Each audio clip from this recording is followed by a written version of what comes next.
We're talking with Greg Woods, who is with Iowa HHS, and let me see if I get your title correct, because I don't know whether I have Alzheimer's or dementia too, but you're the program coordinator for that organization, and you're kind of a go-to guy in terms of needing to know different aspects of Alzheimer's and dementia. So I wanted to talk to you today about that.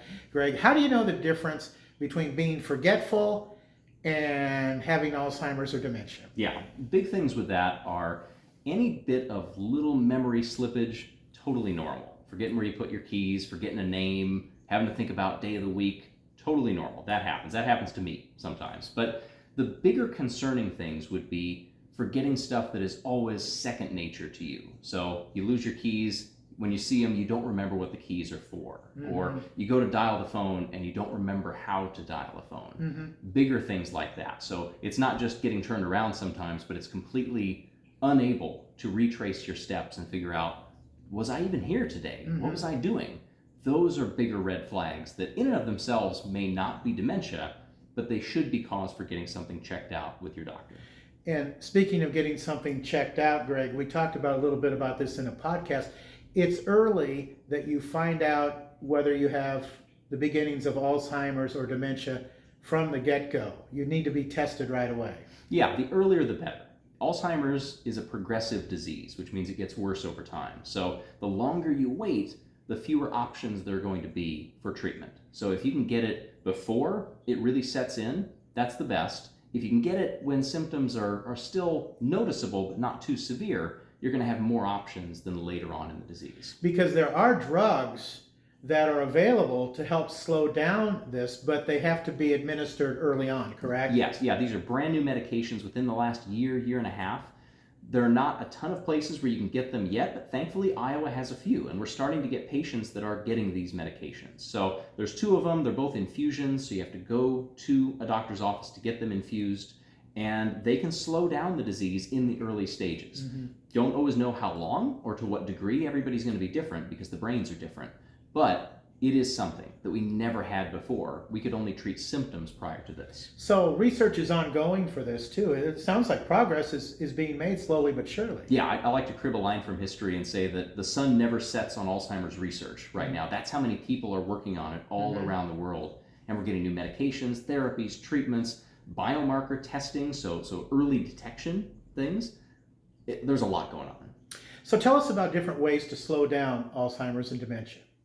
Probably the biggest thing would be lifestyle choices. I know, shocker, big. This means I need more exercise and to stay away from the Reese's, right? You could say that, yes.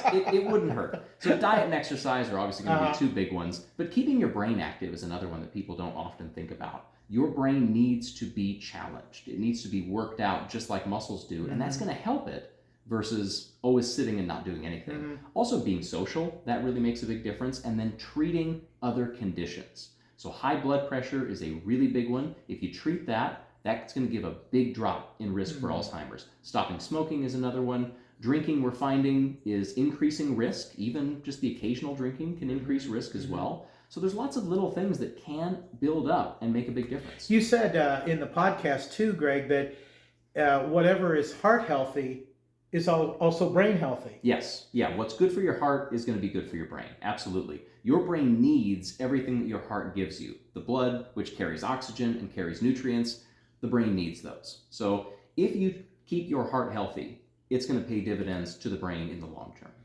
If people want more information on Alzheimer's and dementia, there are several different resources people can check out. Tell us about those, Greg. Yeah, really good ones, both local and statewide, even some national ones too. So Iowa HHS has a website where you can go on, search dementia. That's probably the easiest way to find it.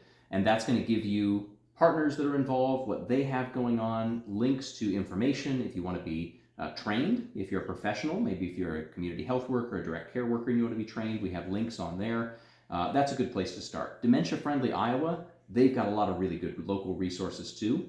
They have a dementia resource guide. You also have the Alzheimer's Association. They have a free 24/7 helpline, so that's always available. You can talk to them. They're here in the Midwest. They're based in Chicago, and they can give you really good information, advice. They can help you through conversations. That is 1-800-272-3900. Give that number again. Yeah, 1-800-272 3900. That's, again, 24/7. It's free by the Alzheimer's Association. Another thing is the Community Resource Finder. So this is a website online where you can go and you can type in your zip code and find out what is happening nearest to you in terms of resources. So this could be education, support groups, workshops, home health aides, diagnostic clinics. So that is alz.org/CRF for Community Resource Finder. And you mentioned Area Agency on Aging, too. Yes. They are all around the state. I think they're very underutilized because we have 6 of them all around Iowa. So each one caters to a certain number of counties. And they are the AAAs, or Area Agencies on Aging.